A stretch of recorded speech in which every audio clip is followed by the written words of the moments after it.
ირანის ჯანდაცვის სამინისტროს მაღალჩინოსანმა გამოცემა Times უთხრა, რომ 8-9 იანვარს აქციების დაშლის შედეგად დაღუპულთა რაოდენობა შესაძლოა 30,000-ს აღწევდეს.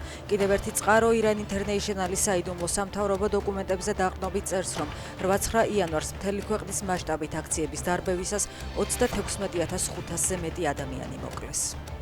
რუსეთის ომი უკრაინის წინააღმდეგ და სხვა რუსული ომები მოლდოვას, ჩეჩნეთის, საქართველოს წინააღმდეგ ჩვენი ხალხების სიმართლისადმი გულგრილობის შედეგია, რადგან მსოფლიოს მთავარმა ძალებმა საბჭოთა ეპოქის ბოლოს ფსონი რუსეთზე დადეს, აცხადებს უკრაინის პრეზიდენტი.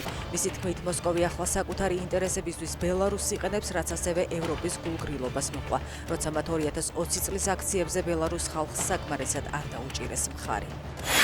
რომის პაპი მსოფლიო ლიდერებს მოუწოდებს გააძლიერონ ძალისხმევა უკრაინის ომის დასასრულებლად. უკრაინაში მშვიდობიანი მოსახლეობა იტანჯება, ომი რაც შეიძლება სწრაფად უნდა დასრულდეს, თქვა საკვირაო მესის დასრულების შემდეგ ლეონ მე-14. ადვოკატ ალექსანდრე კობაიძეს თაღლითობაში ადანაშაულებენ. ქუთაისის ციხის ერთ-ერთი პატიმარი სატელევიზიო კომენტარში ამბობს, რომ კობაიძე $10,000 სანაცვლოდ სასჯელის განახევრებას დაპირდა და უთხრა, რომ ოცნებასთან კავშირები აქვს და სააპელაციოში პროცესს სასურველი შედეგით დაასრულებდა. თუმცა პატიმრის თქმით, თანხის ნაწილის აღების შემდეგ კობაიძე აღარ გამოჩენილა და მოსკოვში გაიქცა.